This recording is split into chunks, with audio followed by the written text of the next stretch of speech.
Joe Biden's final decision will be his toughest and most personal. Should the president pardon his son? And this is from Politico magazine. Joe Biden is on strong ground at a minimum to commute any sentence of imprisonment for his son, Hunter Biden, before he leaves office, writes the author Andrew Harnick. So let's go to this article. I hope you're well. And let me know in the comments where you're listening from. So let's go straight to this. It's interesting. I mean, our news feeds have been completely consumed with the appointments, the nominations for appointments made by Trump, still yet to be confirmed. But it's easy to forget that there's a current president who still has a few moves to make. So let's get straight to this piece then by Ankush Kardori. Ankush Kardori is a senior writer for Politico magazine, etc., etc. So thanks to President Joe Biden's Justice Department, Donald Trump is headed to the White House and his son Hunter might be headed to prison.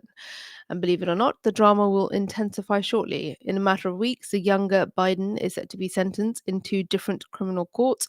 On December 12th, he will appear in federal court in Delaware, where he was convicted over the summer of buying a gun in 2018 while addicted to drugs. Several days later, he is set to appear before a federal judge in Los Angeles for sentencing on tax fraud charges, which he pleaded guilty to in September, just as a trial was about to get underway. There has been speculation in Washington for months about whether Biden will pardon his son. Do you think he should? Do you think Trump should do it? Let me know in the comments. If you haven't already subbed, please do. The question raises a host of considerations, legal, political, practical, and historic, that cannot be easily disentangled or reconciled. But in the end, should he do it? Particularly in the wake of Trump's victory, Biden is on strong ground, at a minimum, to commute any sentence of imprisonment for his son Hunter Biden before he leaves office. Not a pardon exactly, but an important show of mercy. A commutation would not wipe the slate clean like a pardon. It would not suggest Hunter Biden was innocent or deserved forgiveness for his crimes, but it would spare him potentially years behind bars and avoid further pain for the Biden family. An interesting justification for such a move, don't you think? Okay, it's true that this would amount to reversal for the president. Biden said repeatedly while he was still running for re-election that he would not pardon his son or commute any sentence, a stance the White House reiterated days after Trump's win. Okay, but Biden may have had good reason to change his mind, not least of all because he was effectively ousted as the Democratic Party's 2024 presidential nominee and now must watch as Trump, who lies more prolifically and corrupted the pardon process more egregiously than any president in modern American history, will return to the White House. Okay, if you say so. Let's start with a basic but important proposition. The cases against Hunter Biden probably would not have been brought against anyone else. This is not to excuse any of Hunter Biden's, well, sounds like you're excusing it, but okay. This is not to excuse any of Hunter Biden's conduct, but the gun charges have almost no real precedent. And the conduct underlying the tax charges is usually resolved by the Justice Department through repayment and or fines. The reason we are here is because Trump and his Republican allies effectively and successfully pressured Joe Biden's own Justice Department to prosecute his son. What's your take on that one? What's your take on that line, on that stance? Okay. In fact, there was a deal in place last summer under which Hunter Biden would have pleaded guilty to two misdemeanor tax charges and entered a pre-trial diversion program to resolve the gun case. Congressional Republicans balked, claiming that this was some sort of sweetheart deal, and the presiding judge in Delaware, Trump appointee, effectively scuttled the agreement. Delaware U.S. Attorney David Weiss, a registered Republican first appointed by Trump, then decided to pursue a broader, more aggressive set of charges against Biden without a plea deal. Attorney General Merrick Garland then designated him as a special counsel, which gave Weiss new powers and allowed him to charge the case in Los Angeles outside of his home jurisdiction, which he would otherwise have been unable to do.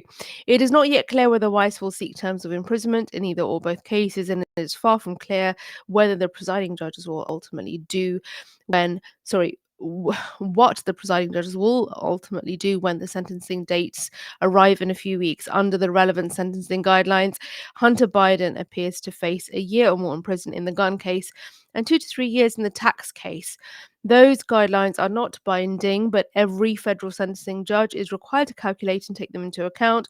Recent data indicates that about 40% of federal sentences end up within the guidelines range, but judges can take a wide array of considerations into account to deviate from the guidelines and sentence under the range that is otherwise recommended. It is possible that in Delaware, where Hunter Biden was convicted on the gun charges, the judge could sentence him to probation and or a fine, particularly given the highly unusual nature of the charges. In that case, the president would not need to issue a pardon or commutation to save his son from prison time, and he could let the conviction stand. Things are risky for Hunter Biden in the tax fraud case in Los Angeles. It is more likely in that case that the judge would impose a term of imprisonment given the nature of the conduct, the amount of money at issue. Prosecutors concluded that Biden had failed to pay 1.4 million in taxes, and the higher guidelines range as a result. But if Hunter Biden gets a term of imprisonment in one or both cases, his father would be well within his rights to commute the sentences. Sentences. Okay.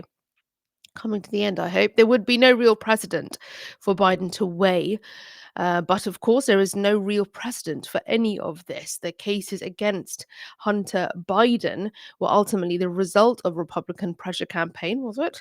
And Garland's decision to let Weiss pursue the cases as a special counsel. The Justice Department declined to comment for this column. Trump and his Republican allies would likely bristle at any intervention by Biden, but there is no reason to take their complaints seriously. After all, Trump abused the pardon power more than any president in our lifetime in order to protect his political allies. He pardoned Paul Manafort and Roger Stone and Steve Bannon. He pardoned a prominent Republican fundraiser and donors, as well as a bunch of former Republican members of Congress. He pardoned war criminals and he pardoned family, his son-in-law Jared Kushner's father. As Trump left office with this pardon spree, there was intense criticism in the media and among Trump's political opponents, but Republicans largely fell in line. It is hard to see how anyone who kept quiet during that period could credibly complain if Biden commutes a prison term for his son, which is not to say that it would not happen anyway. As for Biden himself, he would have at least two political and practical considerations to weigh. Okay, let's see.